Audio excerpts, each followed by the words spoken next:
क्या आपने कभी सोचा है कि पृथ्वी पर सारी ऊर्जा कहां से आती है? खैर, आइए एक क्षण रुककर हमारे सौर मंडल के हृदय सूर्य की सराहना करें। ये सिर्फ आकाश में चमकती रोशनी का गोला नहीं है, बल्कि एक विशाल बिजली घर है जो जीवन को ऊर्जा देता है। जैसा कि हम जानते हैं, हमारे सौर मंडल के केंद्र में सूर्य सर्वोच्च शासन करता है।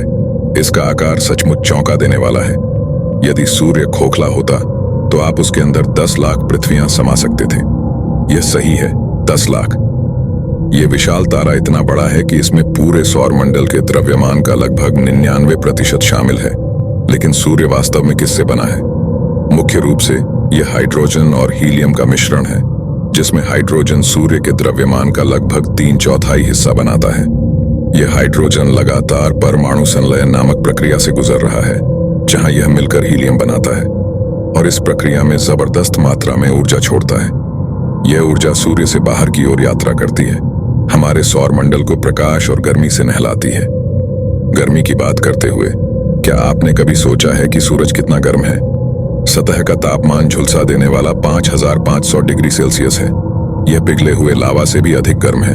यह तीव्र गर्मी और प्रकाश ही है जो हमारे मौसम और पृथ्वी पर जीवन के अस्तित्व के लिए जिम्मेदार है। सूर्य के बिना हमारा ग्रह एक निर्जीव, जमी हुई बंजर भूमि होगा। सूर्य की ऊर्जा प्रकाश संश्लेषण के लिए आवश्यक है, वह प्रक्रिया जो पौधों को सूर्य के प्रकाश को रासायनिक ऊर्जा में परिवर्तित करने की अनुमति देती है। यह ऊर्जा फिर खाद्य श्रृंखला में अपना काम करती है और पृथ्वी पर प्रत्येक जीव को शक्ति प्रदान करती है। सूर्य हमारी जलवायु, हवाओं, बारिश और समुद्री धाराओं को चलाने में भी महत्वपूर्ण भूमिका निभाता है। सूर्य का प्रभाव हमारी पृथ्वी से बहुत आगे तक फैला हुआ है, हमारे सौर मंडल के सबसे दूर के ग्रहों तक पहुंच रहा है। इसका गुरुत्वाकर्षण खिंचाव हमारे ग्रहीय पड़ोस को नियंत्रण में रखता है, जिससे यह सुनिश्चित होता है कि सबसे छोटे कण से लेकर सबसे बड़े गैस विशालकाय तक सब कुछ अपनी उचित कक्षा में रहे। तो सूर्य आकाश में केवल एक चमकीला स्थान नहीं है, यह हमारे पूरे सौर मंडल को चलाने वाला शक्तिशाली इंजन है। अब जबकि हम सूर्य को छोड़ चुके हैं, हमारी ब्रह्मांडीय यात्रा का पहला पड़ाव क्या है?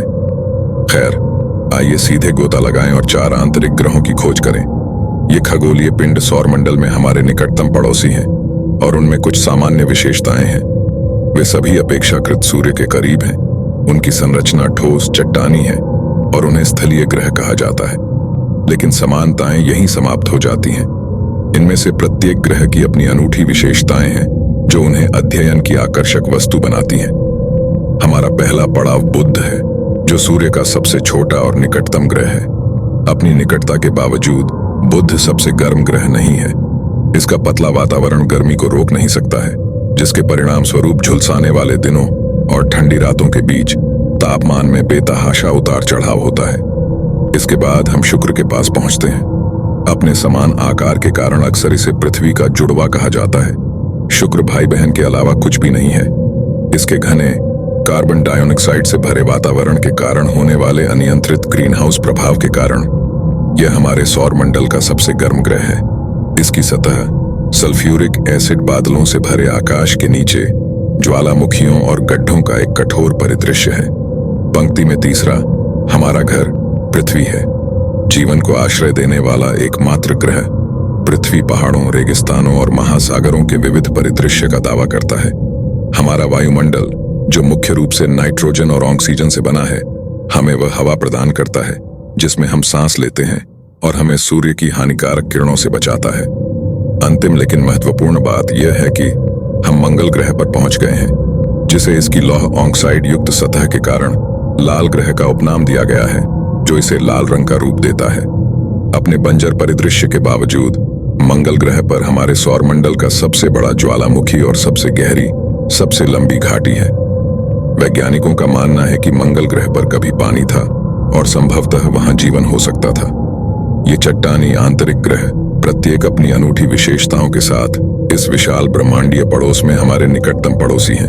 तो अगली बार जब आप रात के आकाश को देखें तो उस आकर्षक दुनिया को याद करें जो हमारी दुनिया से परे स्थित है।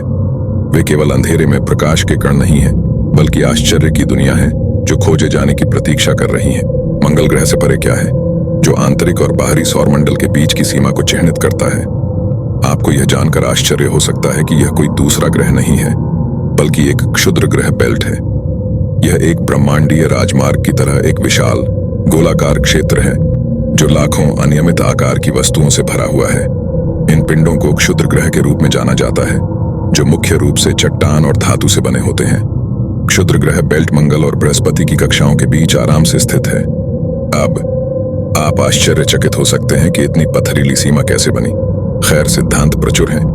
कुछ लोगों का सुझाव है कि ये क्षुद्र ग्रह सौर मंडल के निर्माण के अवशेष हैं, बचे हुए भवन खंड हैं जो कभी किसी ग्रह में एकत्रित नहीं हुए।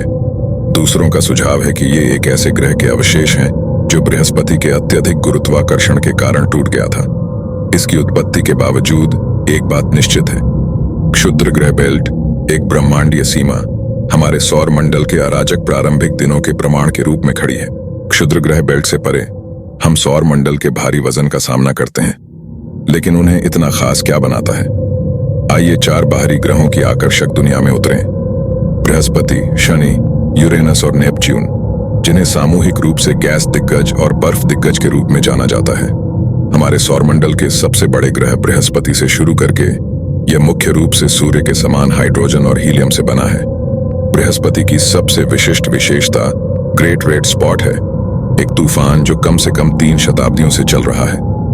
ग्रह का चुंबकीय क्षेत्र अभूतपूर्व रूप से मजबूत है, जो तीव्र विकिरण बेल्ट और सौर मंडल में सबसे चमकीले अरोरा का निर्माण करता है।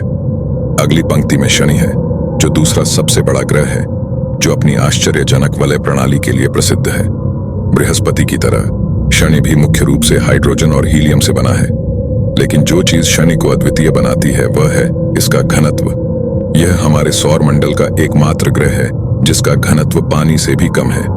यदि आपको पर्याप्त बड़ा बाथटब मिल जाए तो शनि तैरने लगेगा, बर्फ के दिग्गजों यूरेनस और नेपच्यून की ओर बढ़ते हुए। अपने गैस विशाल भाई बहनों के विपरीत इन ग्रहों में बर्फ का अनुपात अधिक है, पानी, मीथेन और अमोनिया जैसे पदार्थ। यूरेनस अपने विशिष्ट झुकाव के साथ अपनी ओर से सूर्य की परिक्रमा करता है। इस अनूठी विशेषता के परिणाम स्वरूप चरम मौसम होता है, जिसमें प्रत्येक ध्रुव पर 42 वर्षों तक लगातार धूप या अंधेरे का अनुभव होता है। अंत में हमारे पास नेपच्यून है, जो सूर्य से सबसे दूर का ग्रह है। यह अपने गहरे नीले रंग के लिए जाना जाता है, जो इसके वातावरण में मीथेन द्वारा लाल प्रकाश को अवशोषित करने का परिणाम है। नेपच्यून में सौर मंडल में सबसे तेज हवाएं भी हैं, जिनकी गति 1500 मील प्रति घंटे तक पहुंचती है। इनमें से प्रत्येक ग्रह की परिक्रमा कई चंद्रमाओं द्वारा की जाती है। प्रत्येक अपने आप में एक दुनिया है, जिसका अपना अनूठा भूविज्ञान और जीवन की संभावना है। ये गैस और बर्फ के दिग्गज अपनी मंत्रमुग्ध कर देने वाली सुंदरता और चंद्रमाओं और छल्लों की जटिल प्रणालियों के साथ वास्तव में हमारे सौर मंडल के भारी वजन है। हमारे सौर मंडल के किनारे और उससे आगे कौन से रहस्य छिपे हैं? गैस और बर्फ के दिग्गजों के दायरे से परे हम अपने सौर मंडल की सीमा में प्रवेश करते हैं। कुइपर बेल्ट खगोल शास्त्री जेरार्ड कुइपर के नाम पर रखा गया। यह क्षेत्र बर्फीले पिंडों का एक विशाल वलय है, जो नेपच्यून से ठीक परे सूर्य की परिक्रमा करता है। हालांकि यह आपकी विशिष्ट बर्फ नहीं है। हम मीथेन, अमोनिया और पानी जैसी जमी हुई गैसों के बारे में बात कर रहे हैं। ये बर्फीले पिंड आकार में भिन्न भिन्न होते हैं, छोटे धूल जैसे कणों से लेकर हमारे कुछ आंतरिक ग्रहों से बड़ी वस्तुओं तक। इन बर्फीले निवासियों में हमारे पास कुख्यात प्लूटो है, जो ग्रह की स्थिति से नीचे जाने के बावजूद अभी भी खगोलविदों के लिए महत्वपूर्ण रुचि रखता है। कुइपर बेल्ट को अक्सर हमारे झांत सौर मंडल की सीमा माना जाता है, लेकिन ऐसा क्यों है? खैर, इसका मुख्य कारण यह है कि यहाँ की वस्तुओं को प्राचीन माना जाता है, जो सौर मंडल के गठन के बाद से अपेक्षाकृत अपरिवर्तित हैं। इन वस्तुओं का अध्ययन करने से हमें बहुमूल्य जानकारी मिल सकती है कि हमारा सौर मंडल कैसे अस्तित्व में आया। जब आप सोचते हैं कि हम किनारे पर पहुंच गए हैं, तो और भी बहुत कुछ है। कुइपर बेल्ट से परे हमारे पास ऊर्ट क्लाउड है। इसका नाम डच खगोल शास्त्री जान ऊर्ट के नाम पर रखा गया। यह धूमकेतु जैसे पिंडों से भरा एक काल्पनिक क्षेत्र है। हालांकि हमने सीधे तौर पर ऊर्ट क्लाउड का अवलोकन नहीं किया है, लेकिन इसका अस्तित्व कुछ लंबी अवधि के धूमकेतुओं के पथों द्वारा समर्थित है, जो आंतरिक सौर मंडल का दौरा करते हैं और फिर अंततः हम अंतरतारकीय अंतरिक्ष के दायरे में प्रवेश करते हैं। यह तारों के बीच का स्थान है, जहां हमारे सूर्य के गुरुत्वाकर्षण का प्रभाव कम हो जाता है और ब्रह्मांडीय जंगल वास्तव में शुरू होता है। यहाँ हम अज्ञात के शिखर पर खड़े होकर ब्रह्मांड के विशाल विस्तार को देख रहे हैं। तेज सूरज से लेकर बर्फीले बाहरी इलाके तक हमारा सौर मंडल एक विशाल और अद्भुत जगह है जो खोजे जाने की प्रतीक्षा में रहस्यों से भरा है। सौर मंडल के माध्यम से एक यात्रा। हमने सूर्य से लेकर अपने सौर मंडल के सबसे दूर तक यात्रा की है, लेकिन हमने क्या सीखा है? हमने सूर्य, जो कि हमारे सिस्टम का ज्वलंत पावर हाउस है, को देखकर अचंभित किया है और इसकी अविश्वसनीय ऊर्जा की गर्मी को महसूस किया है। हमने बुद्ध के तपते मैदानों से लेकर अपनी जीवंत पृथ्वी तक घर के करीब की चट्टानी दुनिया का पता लगाया है। आगे बढ़ते हुए हमने क्षुद्र ग्रह बेल्ट की चट्टानी सीमा की खोज की है, जो तैरते हुए मलबे का एक अराजक क्षेत्र है। फिर हम विशाल गैस और बर्फ के दानवों, उनके घूमते तूफानों और रहस्यमय चंद्रमाओं से आश्चर्यचकित हो गए हैं। अंत में हम सौर मंडल की सीमा तक पहुंच गए हैं, जहां धूमकेतु और बौने ग्रह बर्फीले अंधेरे में रहते हैं। हमारी यात्रा के प्रत्येक चरण ने हमारे लौकिक पड़ोस की सुंदरता और विविधता को उजागर किया है। सौर मंडल के माध्यम से हमारी यात्रा ने हमें दिखाया है कि हम एक विशाल ब्रह्मांडीय पड़ोस का एक छोटा सा हिस्सा है। प्रत्येक घटक ब्रह्मांड की भव्य योजना में अपनी अनूठी भूमिका निभाता है।